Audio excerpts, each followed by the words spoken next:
Bakr Siddiq radiyallahu ta'ala anhu sent his companion to keep his body in front of the door of the Prophet's tomb. And if the door opens by itself, then bury me beside him. Otherwise, bury me in Jannatul Baqi. So the companions of the Prophet laid the body in front of the door of the tomb and said, Ya Rasulullah, your companion, your closest friend has come. Not only did the door open, but also voice came from inside the tomb, meet the friend with friend. It means that Abu Bakr Siddiq had believed that Muhammad sallallahu alaihi wasallam is alive in his grave. Abu Bakr Siddiq radiyallahu ta'ala anhu میرے نبی کے سسر ہیں اور سسر باپ ہوتا ہے.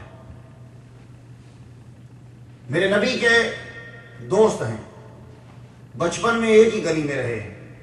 بچپن کے دوست آدمی کو کم ہی تسلیم کرتے ہیں کیونکہ اس کے سامنے سب کچھ ہوتا ہے. آپ کو جب کبھی آپ بڑی سیٹ پہ پہنچ جائیں تو آپ کی کوشش ہوگی میرا کلاس کا لڑکا نہ ملے مجھے پاس. کیوں؟ وہ آپ کی ہر شے کھول کے رکھ دے گا. لیکن قربان جاؤں, دنیا میں ایک ہستی ایسی ہے, اس کی پیدائش سے لے کر دنیا سے جانے تک کوئی بندہ اس کے کردار پہ انگلی نہیں اٹھا سکتا. وہ ہمارے محمد صلی اللہ علیہ وسلم. آپ اب بڑے ہو گئے ہو, سمجھدار ہو گئے ہو, امریکہ آ گئے ہو, سنجیدہ ہو گئے, سوبر ہو گئے. تمہارا بچپن وہی ہے. جب بچپن کی باتیں ابو کریں گے یا امی کریں گے تو آپ برداشت کر لو گے, سر جھکا لو گے. کسی کا بچپن کسی کے لیے ماڈل نہیں ہے.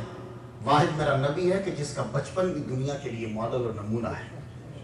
ابو بکر صدیق میرے نبی کے ساتھ رہے ہیں, 2 سال چھوٹے, ایک ہی محلے میں رہنے والے.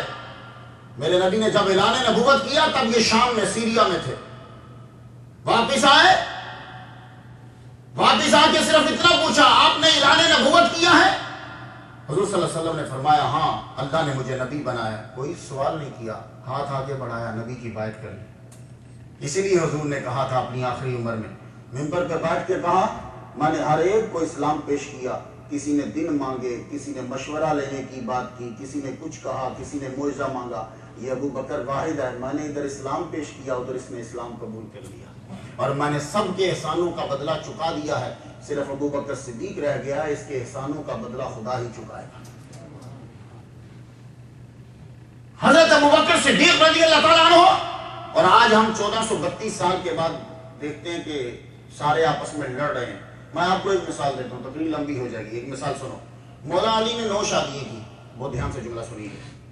بی بی فاطمہ کے بعد 8 شادیاں کی. ان کے تقریباً 18 لڑکے ہوئے ہیں, میں لڑکیوں کی بات نہیں کر رہا.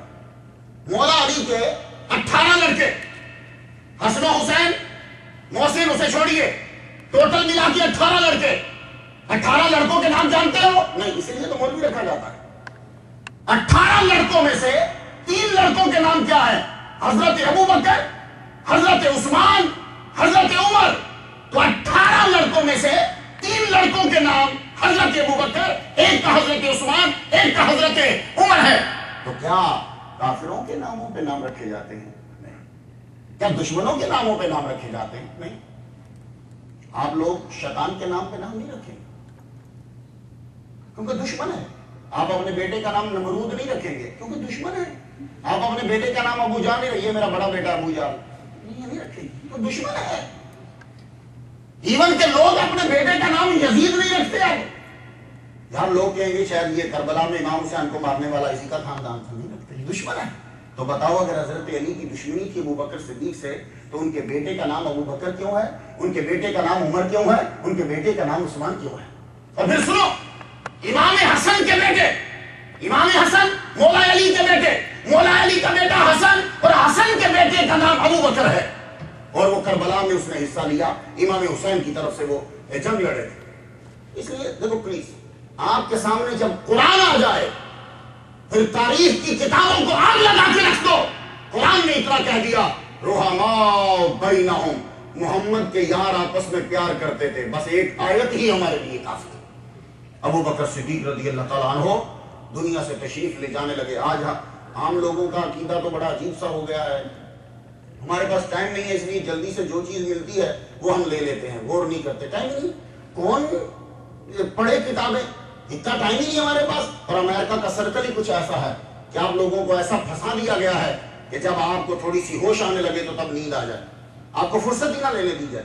یہ سسٹم ہوتا ہے, بیزی رکھا جائے. بچوں کو بلا کے رکھو, صبح سے لے کے 4 بجے گھر بھیجو, جا کے روٹی کھائیں, ہوم ورک کرے, اس کے بعد گر جائے, کوئی کام نہ کر سکے یہ بچہ. سسٹم ایسا بنا دیا جاتا ہے. فارغ قومیں ہمارے ملکوں کی, آج اس کی ہنڈیا میں نمک کم تھا, آج اس کی مرچیں زیادہ ہیں. فارغ کام ہی کوئی نہیں. دوسروں کی ہنڈیوں کا نمک اور ان کی بوٹیوں کا کچا اور پکا ہونا کام ہی کوئی نہیں. اسی پہ سارا دن ڈسکس ہو رہی ہے, کوئی چیز نہیں, مصروف نہیں کیا جاتا. لیکن میں عرض کرنا چاہتا ہوں, اسٹڈی کرو اور جانو ابو بکر صدیق رضی اللہ تعالیٰ عنہ کا عقیدہ کیا تھا. محمد صلی اللہ علیہ وسلم اپنی قبر میں زندہ ہے. اور اگر آپ صحابی کو مانتے ہو اور ان کے فالوور ہو تو آج سے یہ عقیدہ اپنے دماغ میں بٹھا لو. حضرت ابو بکر صدیق رضی اللہ تعالیٰ عنہ نے تفسیر کبیر نام یاد رکھنا, جمال الاولیاء کتاب کا نام یاد رکھنا. آپ فرمانے لگے جب میں مر جاؤں تو میرے جنازے کو اٹھا کے محمد صلی اللہ علیہ وسلم کے روزے کے سامنے رکھ دینا اور آواز دینا باہر سے, یا رسول اللہ آپ کا دوست آ گیا. اندر نہ لے جانا, بس یہ کہہ دینا آپ کا دوست آ گیا. دروازہ کھل جائے تو اندر دفنا دینا, نہیں تو جنت البقیع تو ہے وہاں مجھے دفنا دینا. تو صحابہ بھی دیکھو سارے اٹھا کے لے گئے امیر المومنین کو.